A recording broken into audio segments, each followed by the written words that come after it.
I didn't have children of my own. Life has a way of making choices for you when you hesitate too long. By the time I wanted a family, the woman I loved was gone, and my youth had quietly packed up and left behind memories I wasn't ready to sort through. But then came Malik. He wasn't mine by blood, but it never mattered. I met him when he was just 8 years old. Quiet, guarded, skin clinging to bone, with eyes that had seen more darkness than a child ever should. His mother, my neighbor, struggled with addiction. I'd hear the screaming through the walls at night, glass breaking, sirens sometimes. One night he knocked on my door barefoot, shaking, holding a broken toy robot. "I think it's dead," he said, tears in his eyes. So I fixed it. And I gave him a blanket. And from that moment he never stopped coming back. Eventually his mother disappeared altogether. CPS got involved. And when they asked if I'd be willing to take temporary custody until they found a relative, I said yes, without hesitation. That temporary stay turned into years. I raised him like he was my own. I taught him how to ride a bike, how to tie a tie, how to look a person in the eye when shaking hands. I made sure he had food, clothes, books. I missed work to attend his school plays. I celebrated every report card like it was a diploma. We didn't have much, but we had each other. People would ask, "Is he your son?" And I'd always say, "He might as well be." He used to call me uncle, but by the time he hit high school, he started calling me pops. That word meant the world to me. He had a bright mind. When he got accepted into a state college on scholarship, I was the one wiping tears as he crossed the stage in his cap and gown. I worked 2 extra shifts at the auto shop to buy him a laptop for school. I didn't care. I would have sold my truck if it meant giving him what I never had. Everything I had I poured into him. And for a while it seemed worth it. Until last year. It started with little things. Missed calls. Strange new friends. A shift in his tone when we talked. Like I was just an obligation. But I brushed it off. Kids change. They grow. Maybe I was being too sensitive. But then, one afternoon, I got a call from my bank. There had been unusual activity on my account. Thousands of dollars transferred. I panicked. I rushed to the branch. My hands were shaking. The manager showed me the transactions. They were online transfers to a digital wallet. I didn't recognize the name on the account. Until I did. Malik's middle name, he'd used it to set up the wallet. At first, I didn't believe it. There had to be a mistake. But when I called him, his voice cracked. And then he hung up. I waited. 3 days passed.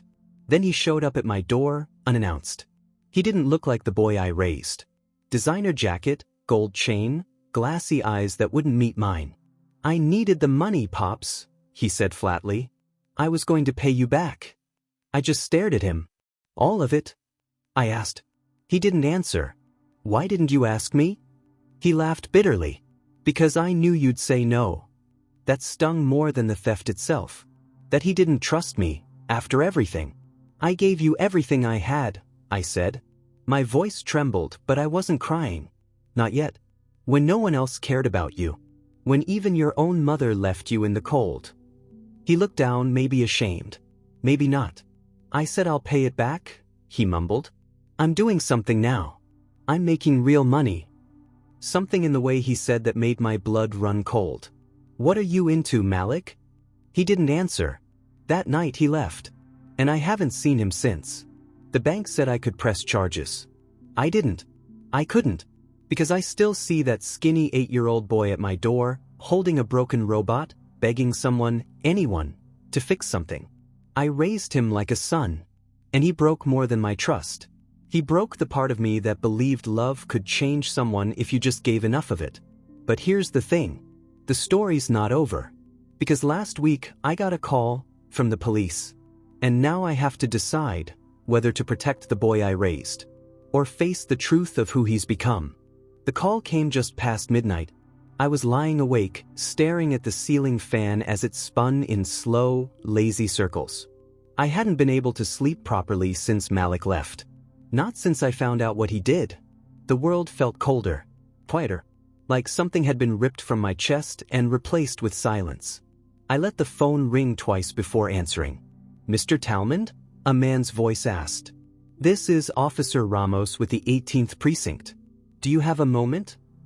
My stomach tightened. Just, is something wrong? He paused. We have Malik Joseph Williams in custody. Your name came up in the file. He listed you as next of kin. My breath caught. I sat up in bed, my voice barely a whisper. What happened? He was arrested in connection with an identity theft operation. It appears he was part of a larger fraud ring. We're still sorting the details, but he may be facing serious charges. I didn't know what to say. Is he okay? I finally asked. He's not hurt. He's asking if you'll come down. I almost said no. Almost. But something pulled me out of bed, made me grab my coat, and drive through the night rain toward a place I never imagined I'd see him in.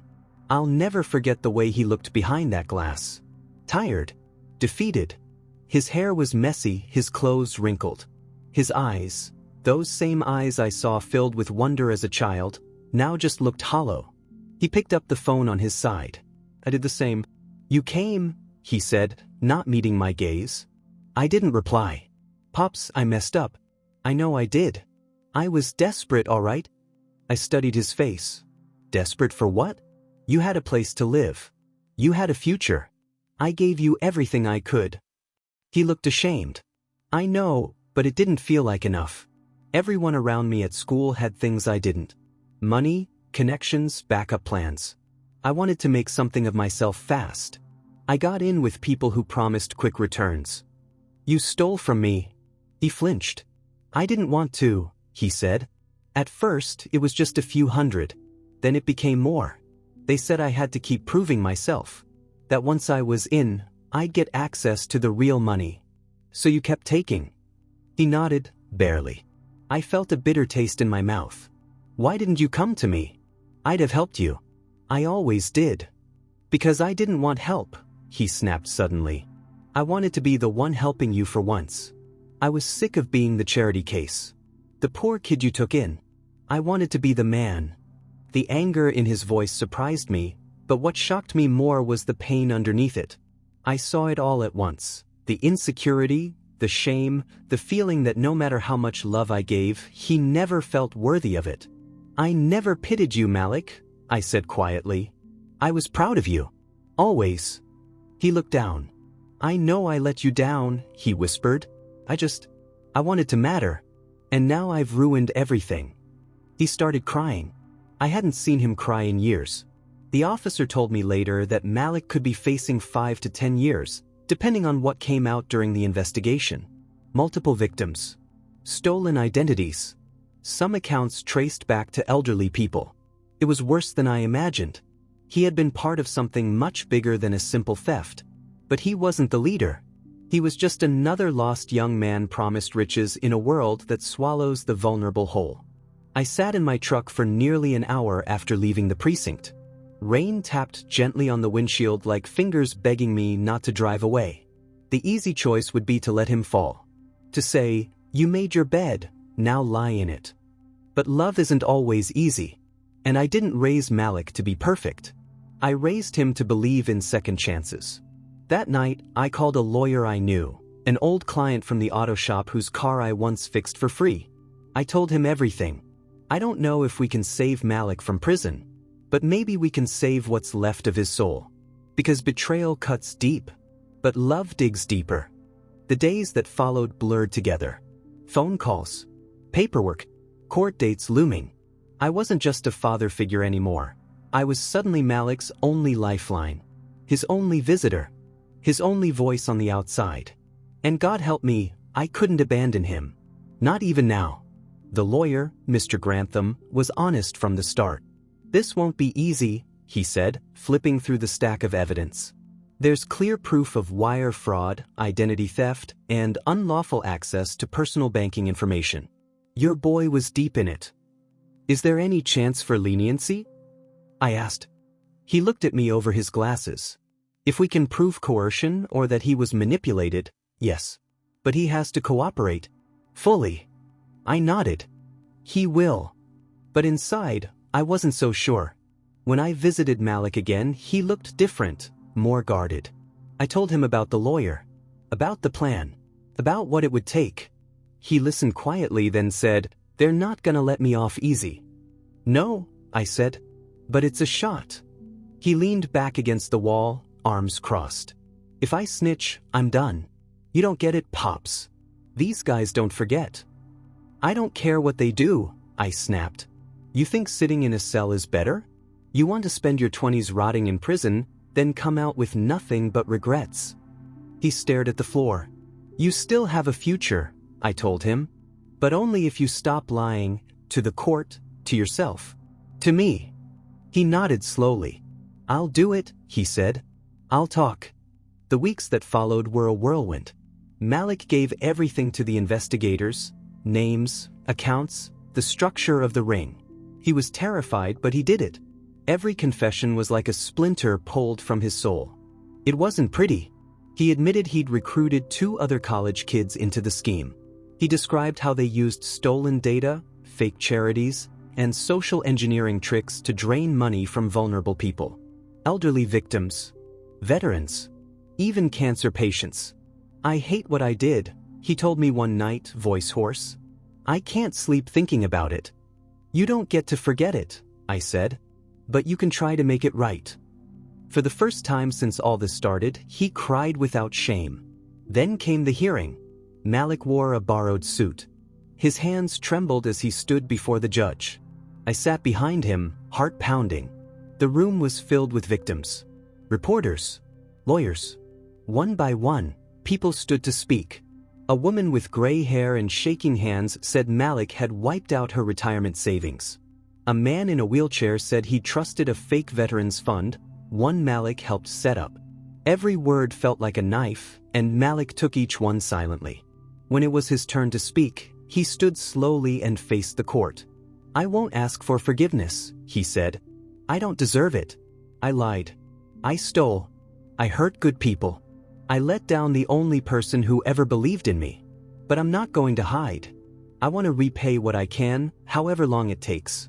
And if prison is where I belong, then I'll go. But I'll come out a different man." The courtroom was silent. I could see the judge watching him closely. And then, for the first time, I felt it, hope. Not for a miracle, but for something harder to earn. Redemption. We're still waiting on the final sentence. The judge ordered a psychological evaluation. The prosecutor acknowledged Malik's cooperation. Restitution talks are ongoing. It's not over yet. He may still go to prison. But I'll be there when he comes out. Because raising someone doesn't stop when they fall. It's tested when they do.